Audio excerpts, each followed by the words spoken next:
오늘 이 시간에 하나님께서 우리에게 주시는 하나님의 말씀은 창세기 35장 1절부터 15절까지의 말씀입니다.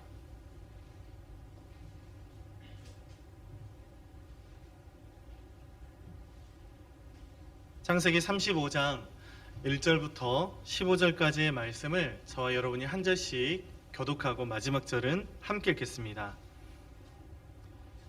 하나님이 야곱에게 이르시되 일어나 베델로 올라가서 거기 거주하며 내가 내 형 에서의 낯을 피하여 도망하던 때에 내게 나타났던 하나님께 거기서 제단을 쌓으라 하신지라.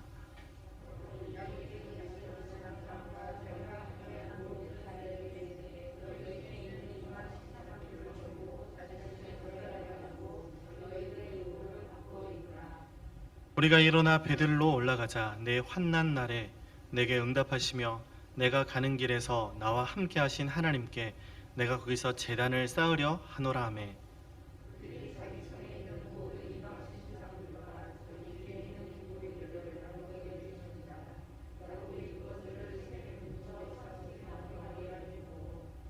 그들이 떠났으나 하나님이 그 사면 고을들로 크게 두려워하게 하셨으므로 야곱의 아들들을 추격하는 자가 없었더라.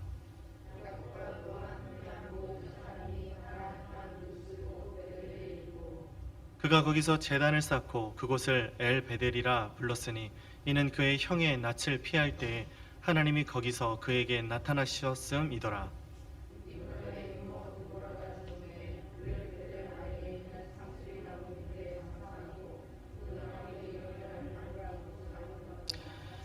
야곱이 밧단 아람에서 돌아오매 하나님이 다시 야곱에게 나타나사 그에게 복을 주시고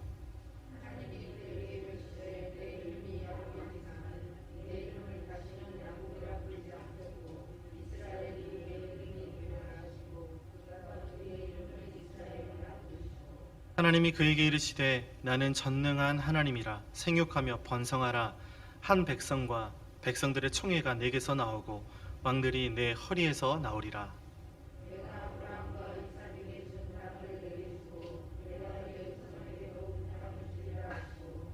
하나님이 그와 말씀하시던 곳에서 그를 떠나 올라가시는지라.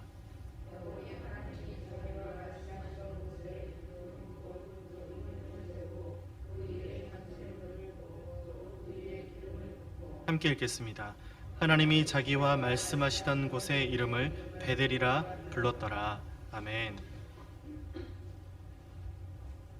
어떠한 상황과 환경 속에서도 주님께 소망을 두고 예배하는 것을 멈추지 않는 우리 모두에게 하나님의 은혜와 하나님의 그 사랑을 넘치게 해주실 줄 믿습니다. 오늘 이 시간에는 우리가 읽은 본문 말씀을 중심으로 길을 잃어버렸을 때라는 제목으로 하나님의 말씀 함께 나누겠습니다.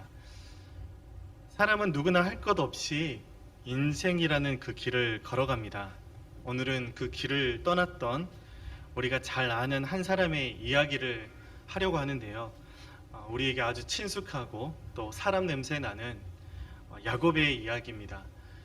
솔로몬 왕과 같은 그런 사람들은 왠지 모르게 좀 거리감이 느껴지지 않습니까? 그런데 야곱 같은 사람들은 참 우리와 닮은 모습들이 너무나 많고 그래서인지 참 동질감이 느껴지게 됩니다. 이 야곱의 인생 길을 우리가 이야기하면서 우리에게 주시는 그 하나님의 마음과 그 하나님의 뜻들을 같이 함께 나눌 수 있는 시간이 되기를 소망합니다. 몇 년 전 이야기지만 제가 일본에 와서 처음으로 휴가를 받게 되었을 때의 일입니다. 가족 여행을 간 적이 있었는데 몇 달 전부터 제가 또 가장이니까 계획을 했었습니다. 숙소도 예약하고 또 이곳저곳 관광지도 이렇게 알아보고 또 여행 중에 흩어져 있는 또 만나고 싶었던 그런 사람들 이렇게 만나고 너무나 좋은 시간들을 제가 보냈습니다. 그런데 그 여행에 있어서요, 제가 옥의 티가 한 가지가 있었는데요. 그것은 제가 그 내비게이션의 이 안내를 따라가지 않고 다른 샛길로 들어서 생긴 문제였었습니다.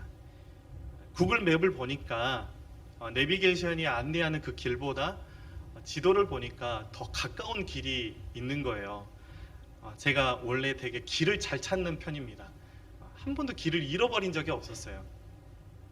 그래서 제 감을 믿고 제 느낌을 믿고 그 지도를 보고 내비게이션 따라서 가지 않고 샛길로 이렇게 들어섰습니다. 한 70km 정도를 제가 달린 것 같습니다. 그런데 갑자기 길이 끊겨 있는 거예요. 진입 금지라는 이 표지판이 달려 있었어요. 알고 보니까 몇 주 전에 불었던 그 태풍 때문에 산사태가 일어나서 그 길이 없어진 거였습니다. 아직 공사가 덜 끝나서 거기로 가면 안 됩니다. 위험합니다. 이런 진입금지 표지판이 세워져 있었어요. 보통은 그런 경우에 동행하는 사람들한테 되게 몽구를 많이 듣지 않습니까? 불만이 엄청났습니다. 저는 다른 사람들이 듣는 것보다 5배의 몽구를 들어야 됩니다. 뭐 곱하기 5가 아니고요, 5제곱이었어요. 뒤에서 엄청난 소리들이 이렇게 들리는데요. 정말 그래가지고 결국에는 유턴을 해서 70km를 다시 나와서 내비게이션이 안내하는 그 길로 제가 갔던 적이 있었습니다. 시간으로 따져보니까 3시간에서 4시간 정도를 허비하게 된 거예요. 그래서 만나려고 했던 분도 이렇게 못 만나게 돼가지고 연락도 이렇게 드리게 되고 그런 상황이 있었습니다. 누구나 이렇게 길을 떠날 때는요, 계획을 세우고 떠납니다. 저도 그 여행을 몇 달 전부터 계획을 했었습니다. 우리 성도님들 중에는 혹시 이런 CM송 기억하시는 분들이 계실 수도 있을 것 같아서 제가 알아봤는데요. 이게 바람 부는 대로, 햇살 닿는 대로 우리 함께 이 길을 떠나자. 우리 함께 이 길을 떠나자. 뭐 이렇게 하거든요. 네, 신발 선전이에요. 네. 자유의 향기가 물씬 풍기지 않습니까? 그런데 길을 떠날 때 이런 노래 부르는 사람들을 인문학에서는 뭐라고 부르는지 아세요? 한량이라고 부릅니다. 욕이 아니고요. 이 한량이라는 것을 제가 좀 조사해 보니까 고려 후기부터 조선시대에 이르기까지 과거에 급제하지 못한 그런 무반들을 향해서 한량이라고 불렀다고 하더라고요. 보통 일정한 직사가 없이 놀고 먹는 그 양반계층, 양반입니다. 양반계층을 한량이라고 불렀다는 것입니다. 누구나 길을 떠날 때에는 이렇게 하지 않고 계획을 세웁니다. 제가 아는 어떤 사람은요, 여행을 계획할 때 시간까지 그 계획을 세우는 분도 제가 봤습니다. 어디까지 몇 시에 도착해서 몇 시부터 몇 시까지 어느 맛집에서 이거를 먹어야 되고, 그 다음에는 몇 시부터 몇 시까지 쇼핑을 해야 되고, 수련회인 것 같아요. 네. 그런데 그렇게 코마카이하게 시간까지 정해서 여행을 가는 사람들도 있더라고요. 네. 저는 좀 그런 편이 아니라서 그 정도까지는 하지 않았는데, 오늘 보니까 자기가 세운 계획이 아니라 어쩔 수 없이 그 길을 떠난 한 사람에 대해서 이야기를 하고 있습니다. 야곱이 그런 사람이었죠. 야곱을 보면 자기가 세운 계획이 아니었습니다. 형 에서한테서 도망 나온 것이었죠. 준비도 없었습니다. 계획도 없었습니다. 먹을 떡도 없었고 먹을 옷도 없었습니다. 입을 옷도 없었어요. 급하게 그 길을 나선 것이었죠. 그런데 여러분, 그 길을 위해서 야곱이 하나님을 만납니다. 어쩌면 야곱이 하나님을 만났다라기보다 하나님이 야곱을 찾아와 주셨다라는 표현이 더 정확할 것 같습니다. 이 거친 들에서 돌로 베개를 삼고 노숙을 하는데, 그러고 보니까 인류 역사상 첫 번째 1호 노숙자가 야곱이더라고요. 기진맥진해서 한 상황 가운데에서 잠을 청하게 되는데, 그 꿈속에서 하늘과 땅을 잇는 사닥다리가 내려오는 거예요.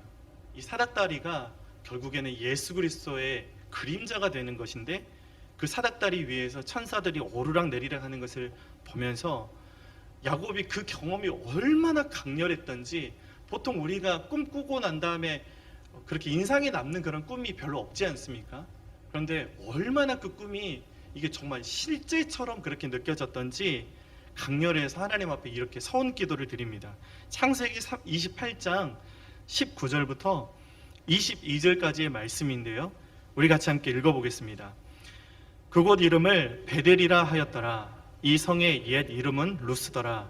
야곱이 서원하여 이르되 하나님이 나와 함께 계셔서 내가 가는 이 길에서 나를 지키시고 먹을 떡과 입을 옷을 주시어 내가 평안히 아버지 집으로 돌아가게 하시오면 여호와께서 나의 하나님이 되실 것이요 내가 기둥으로 세운 이 돌이 하나님의 집이 될 것이요 하나님께서 내게 주신 모든 것에서 10분의 1을 내가 반드시 하나님께 드리겠나이다 하였더라.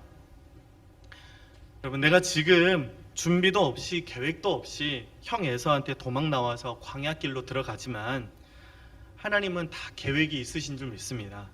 나를 눈동자와 같이 지켜주시고 나를 다시 아버지 집으로 금이 환향하게 해주시면 내가 이곳에서 여기 베델에서 하나님을 섬기면서 살겠습니다 라는 그런 서원 기도였습니다. 야곱한테는요, 이렇게 위급하고 막다른 길을 걸어갈 때마다 극적인 이런 반전을 일으켜주는 그런 은혜가 있었던 것을 보게 됩니다. 간절히 기도하고 소망하는 것은 이렇게 광야를 걷는 것 같은 이 코로나 시기에도 저 우리 성도님들 예배할 때 이러한 반전의 은혜를 경험할 수 있는 저희가 되기를 간절히 바랍니다. 야곱의 인생을 보면 야곱은 참 어려움을 많이 겪지 않았습니까? 아슬아슬하게 마치 줄타기 하는 것처럼 인생을 살았습니다. 그런데도 돌이켜보면 하나님께서 야곱의 손을 한 번도 놓지 않으시고 붙잡아 주셔서 여기까지 온 것이었습니다. 이 혈혈단신으로 길을 떠났던 그 야곱이 하나님의 그 통전적인 은혜로 삼촌 라반의 집에서 가정도 이루고 또 부도 쌓았습니다. 한마디로 이로 노숙자에서요, 자수성가의 대명사가 되었습니다. 목에 가시가 걸려서 고생한 경험이 한 번쯤은 우리 성도님들 있으실 것입니다. 김치를 먹으면 된다고 해서 계속해서 김치를 먹었지만 하루 종일 속만 아프고 내려가지 않을 때 얼마나 고통스럽습니까? 아무리 맛있는 음식을 먹어도 목에 걸린 그 가시 때문에 이 맛조차 느낄 수가 없습니다. 야곱이 그랬는데요. 가정을 이루어도 엄청난 큰 부를 쌓아도 마치 목에 걸린 가시처럼 쌍둥이 형 이 에서의 문제가 늘 그를 괴롭혔습니다. 야곱이 자그마치 20년이라는 그런 세월을 쌍둥이 형 에서라는 그 가시가 목에 걸린 채로 살았다라는 것이죠. 베델부터 브니엘까지의 물리적인 거리는 50km 정도 된다고 합니다. 장성한 이렇게 청년들이 이틀이면 걸어갈 수 있는 그런 거리입니다.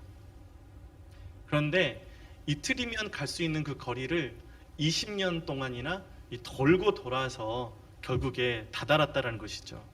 그 목에 걸린 가시가 내려가게 해주신 사건이 바로 브니엘 사건 아닙니까?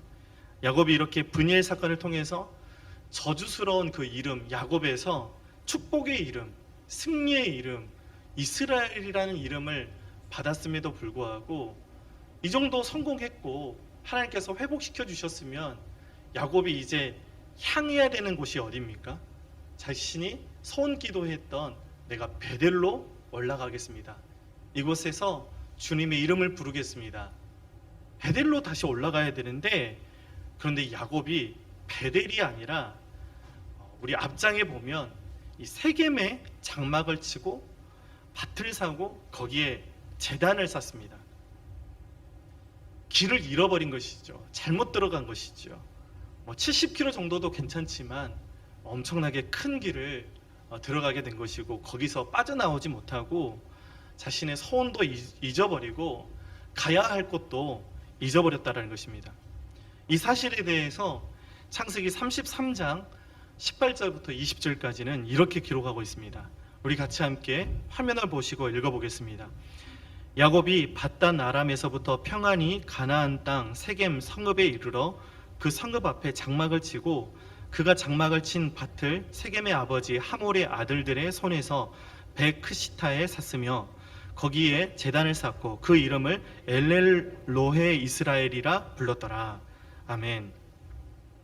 여러분, 그도 그럴 것이 이 세겜이라는 지역이요, 참 사람이 살기에 적합한 곳이었습니다. 나중에 역사가 흘러서 솔로몬이 죽은 다음에 남유다의 수도는 예루살렘이 되고 이 북이스라엘의 수도가 되는 지역이 어디냐면 바로 이 세겜 땅이었습니다. 이 세겜이 비옥한 땅이었고 또 물도 풍부했고 교통도 참 좋은 곳이었습니다. 그래서 사람 살기에 적합한 그런 곳이었다는 것이죠. 비도 적당하게 내리다 보니까 보리나 밀, 이런 채소 경작하기에도 참 알맞았고요. 여기에 산비탈에는 포도나무가 심겨져 있고 무화과 나무가 자라고 있고 감람나무, 올리브 나무들이 자라나고 있었습니다. 또 그 지역에는 이렇게 목축에 좋은 풀밭이 널려 있었습니다. 아브라함이 처음에 하나님의 부르심을 따라서 이 가나안 땅에 왔을 때 도착한 곳이 세겜 땅이었다라고 그렇게 말씀을 하고 있는데, 처음에 아브라함이 가나안 땅에 들어와서 제단을 쌓은 곳이 세겜 땅이었다라고 합니다. 아마도 야곱이 이 할아버지 이야기 듣고 기억해내서, 할아버지가 가나안 땅 들어와서 처음으로 제단 쌓은 곳이니까 상징성도 있는 곳이니까 할아버지 흉내도 좀 내고 싶고 그랬었던 것 같습니다. 여러분, 재미있는 사실은요, 이 세겜이라는 말이 직역하면 어깨라는 그런 뜻을 가지고 있습니다. 그런데 의역하면요, 이 세겜이라는 지역은 어떤 의미를 가지고 있냐면요, 팔의 힘이라는 그런 뜻을 가지고 있습니다. 힘이 있다라는 것이죠. 능력을 갖췄다라는 것이죠. 다시 말하면요, 야곱이 평생을 하나님의 그 강하신 팔을 의지해서 여기까지 나왔는데 이제는 그 팔을 내려놓고 자신의 팔의 힘을 의지하면서 살아가겠다라는 그런 의미가 되는 것이죠. 세겜에 정착한 것은요, 정착이 아니었습니다. 방황이었던 것이고 결국에 길을 잃어버린 시간이었다라는 것을 우리는 말씀을 통해서 보게 됩니다. 그것을 가장 잘 보여주는 장이 바로 33장인데요.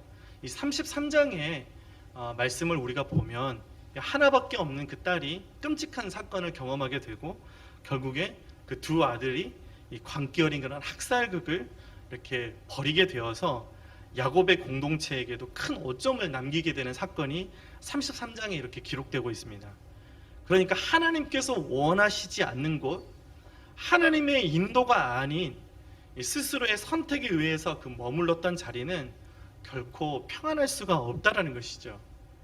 세겜에 머무는 동안에 야곱은 자신이 그동안 많은 것을 얻고자 했던 것들, 모아놓았던 것들, 그런 것들을 다 잃을 수밖에 없었던 것을 우리는 보게 됩니다. 그러니까 여러분, 사실은 하나님께서 오늘 말씀 가운데 이 세겜을 떠나라고 말씀하고 있는데 세겜을 떠나는 것이 은혜이다라는 것입니다. 하나님이 결정적인 순간에 야곱에게 나타나셔서 야곱에게 이곳을 떠나라고 그렇게 말씀하고 있는 부분이 오늘 우리가 읽은 성경의 부분인데요. 여러분, 우리가 여기서 주목할 사실이 있습니다. 그것은 무엇이냐면, 여러분, 그 상황 가운데에서 하나님의 일하심이 무엇이었습니까? 천사들을 보내셔서 결국에 군대를 보내셔서 지켜주시면 끝나는 것 아닙니까? 하나님은 이스라엘 역사 가운데에서 그렇게 하신 적이 참 많았습니다. 이 군사적인 힘도 기르지 못한 그런 이스라엘 백성이 아말렉 그 족속과의 전투에서도 하나님께서 이기게 하시고 또 승리케 하셨던 것을 우리가 보게 됩니다. 그런데 오늘 이 장면에서 하나님의 일하심의 그 방법을 보게 되는데요, 하나님이 그렇게 하지 않으셨다라는 거예요. 그러면서 더욱더 본질적인 부분을 하나님께서 터치하십니다. 바로 그것이 무엇이었냐 하면 베델로 올라가라는 것이었죠. 그냥 하나님이 그곳이 좋으니까 그곳 가운데 천사들을 보내셔서 야곱의 그 공동체를 지켜주시면 되는데 그렇게 일하지 않으시고 진짜 본질, 그것을 가르쳐주고 있다라는 것이죠. 갈 길을 잃어버리고 방황하는 그 야곱이 다시 회복할 수 있는 비결은요, 하나님을 만났던 그 자리인 그 베델로 다시 올라가는 것밖에 없다라는 것입니다. 여러분, 우리가 길을 잃어버렸다는 사실을 알아차렸을 때에는 돌이켜야 된다는 것입니다. 제가 70km 갔을 때 얼마나 제가 그 자존심이 기스가 났는지 모릅니다. 그때도 제가 아빠 한번 믿어봐 이러면서 제가 계속해서 이렇게 다른 길이 없을까 순간 제가 생각을 했었던 적도 있었습니다. 그런데 여러분, 그때 자존심 내려놔야 되는 것이죠. 내가 의지했던 팔의 힘 내려놓아야 되는 것입니다. 과감하게 핸들을 꺾고 유턴해야 되는 것이죠. 여기가 아닌가 보다라고 외칠 수 있는 것도 참 용기가 필요하더라고요. 여러분, 여기가 아닌가 보다라고 야곱이 자녀들에게 여기가 아닌가 보다, 우리 베델로 올라가야 되겠다라고 이야기했어야 됐다라는 것입니다. 야곱이 그랬습니다. 자신이 의지했던 그 팔의 힘을 뺐습니다. 자존심 내려놨습니다. 오늘 본문 그 4절에 이렇게 말씀을 하고 있는데요. 우리 다시 한번 읽어보겠습니다. 시작. 그들이 자기 손에 있는 모든 이방 신상들과 자기 귀에 있는 귀고리들을 야곱에게 주는지라 야곱이 그것들을 세겜 근처 상수리 나무 아래에 묻고. 아멘. 여러분, 자신이 의지했던 것들 다 내려놓아야 된다는 것이죠. 뒤도 돌아보지 않고 베델로 올라가야 한다는 것입니다. 여러분, 우리는 어떻습니까? 베델에서 다시 하나님과의 관계를 회복하고 다시금 잃어버렸던 그 첫사랑을 회복해야 될 때가 바로 이때라는 것입니다. 예전에 내가 참 은혜 많이 받았었지, 내가 예전에 이렇게 하나님의 은혜를 경험했지, 그렇게 생각하면서 여전히 그 자리에 머물러 있어서는 안 된다는 것입니다. 그런 것들을 보고 박물관 신앙이라고 하거든요. 예전에 내가 그랬어, 트로피 세워놓고 내가 그때 그렇게 하나님을 섬겼었지, 그런 것이 아니라 그때 그 모습들이 단순히 그냥 추억거리로 남겨지는 것이 아니라 실제가 되게 해야 된다는 것입니다. 여러분, 오늘 본 말씀에서 다시 한번 우리가 주목하게 되는 그 사실이 있습니다. 그것은 무엇이냐 하면 이 베델과 관련된 그런 핵심 단어가 계속해서 오늘 본문에서 등장하고 있는데요. 그것이 무엇이냐 하면 제단을 쌓고인 것을 우리가 보게 됩니다. 이 단어가 계속해서 등장하게 되는데요. 우리 한번 본 말씀을 찾아가시면서 보도록 하겠습니다. 먼저 1절을 같이 함께 읽어보겠습니다. 시작. 하나님이 야곱에게 이르시되 일어나 베델로 올라가서 거기 거주하며 내가 내 형 에서의 낯을 피하여 도망하던 때에 내게 나타났던 하나님께 거기서 제단을 쌓으라 하신지라. 아멘. 이제 3절로 가보겠습니다. 시작. 우리가 일어나 베델로 올라가자. 내 환난 날에 내게 응답하시며 내가 가는 길에서 나와 함께 하신 하나님께 내가 거기서 제단을 쌓으려 하노라 하매. 아멘. 그러면 이제 7절로 한번 가보시겠습니다. 시작. 그가 거기서 제단을 쌓고 그곳을 엘 베델이라 불렀으니 이는 그의 형의 낯을 피할 때에 하나님이 거기서 그에게 나타나셨음이더라. 아멘. 마지막으로 14절을 보겠습니다. 시작. 야곱이 하나님이 자기와 말씀하시던 곳에 기둥 곧 돌 기둥을 세우고 그 위에 전제물을 붓고 또 그 위에 기름을 붓고. 아멘. 여러분, 이 말씀들을 보십시오. 계속해서 베델과 연관된 단어는요, 모두 다 제단이었고 제사였던 것들을 우리가 보게 됩니다. 그러니까 이 베델이라는 것은요, 예배와 관련될 때 그 의미가 있다라는 것이죠. 여러분, 그래서 우리가 베델로 올라가야 합니다 라고 할 때에는 이 코로나 시국에 비행기 타고 이스라엘 성지순례 가야 됩니다 라는 말로 들으시면 안 됩니다. 베델로 올라가자고 할 때는 우리의 예배가 회복되어야 합니다 라는 말씀이 되는 것입니다. 코로나로 인해서 우리는 어쩌면 길을 잃은 것 같은 때를 살아가고 있습니다. 코로나로 인해서 길이 막혀도 단단히 막힌 것 같습니다. 이때 우리는 하나님께서 야곱에게 하셨던 그 말씀을 우리에게 주시는 말씀으로 들어야 한다는 것입니다. 그것은 예배를 회복하라라는 것입니다. 야곱의 공동체는요, 예배 공동체였습니다. 야곱이 가는 곳마다 제단을 쌓고 하나님께 예배했습니다. 야곱의 공동체가 다른 공동체하고 다른 가장 큰 특징이 있었는데, 그것은 야곱의 공동체는 하나님께 예배해야 할 공동체였다라는 것입니다. 여러분, 이 사실은 지금 이 시대를 살아가고 있는 교회에게 주는 하나님의 큰 도전인 줄 믿습니다. 여러분, 교회가 어떤 공동체입니까? 예배하는 공동체입니다. 코로나 때문에 함께 모여서 예배하는 것이 참 힘든 때입니다. 그렇지만 여러분, 우리가 핑계 대어서는 안 된다는 것이죠. 온라인으로라도 예배할 수 있으니 얼마나 감사합니까? 여러분, 이때 우리의 예배를 점검해야 된다는 것입니다. 여기서도 아니고 저기서도 아니고 예배할 때가 오나니라고 주님께서 말씀하셨습니다. 교회 건물에서도 아니고 가정에서도 아니고 예배할 때가 온다라는 것입니다. 장소가 중요하지 않다라는 것입니다. 이래서 예배하지 못하고 절에서 예배하지 못하고 여러분, 우리가 핑계댈 수가 없다라는 것입니다. 예배가 예전처럼 은혜가 없습니까? 그렇다면 나의 예배를 지금 점검하셔야 된다는 것입니다. 상황과 환경 때문이라고 말해서는 안 된다는 것이죠. 온라인으로 예배 드리고 있기 때문에 집중하기 힘들어요. 그렇게 이야기해서는 안 된다는 것이죠. 예배를 우리는 회복해야 되는 것이고 예배의 감격을 회복해야 된다는 것입니다. 야곱이 베델에서 그 하나님을 만나고 하나님의 그 임재를 경험하고 얼마나 가슴이 뜨거워졌습니까? 눈물이라도 났었을 것 같습니다. 형한테 도망와서 먹을 것도 없이 입을 것도 없이 침낭도 챙기지 못한 채 여기 와서 돌베개 베고 내가 잠을 자고 있는데 하나님이 나를 만나 주셔서 얼마나 감사하겠습니까? 눈물이 나고, 하나님, 내가 다시는 내 방법대로 살아가지 않고 내 계획대로 내가 인생을 사는 것이 아니라 하나님의 뜻대로 하나님을 예배하기 위해서 이 복음을 전하기 위해서 내가 살아가겠습니다 라는 그런 우리의 뜨거움이 있지 않습니까? 여러분, 그런 것들을 우리가 회복해야 된다는 것이죠. 여러분, 야곱이 이렇게 예배가 회복될 때 야곱의 인생 가운데 전인격적인 그런 회복이 있었다라는 사실을 여러분 기억하시기를 바랍니다. 마지막으로요, 우리가 말씀을 함께 읽어보기를 원하는데요, 9절입니다. 우리 같이 함께 9절 말씀을 읽어보겠습니다. 시작.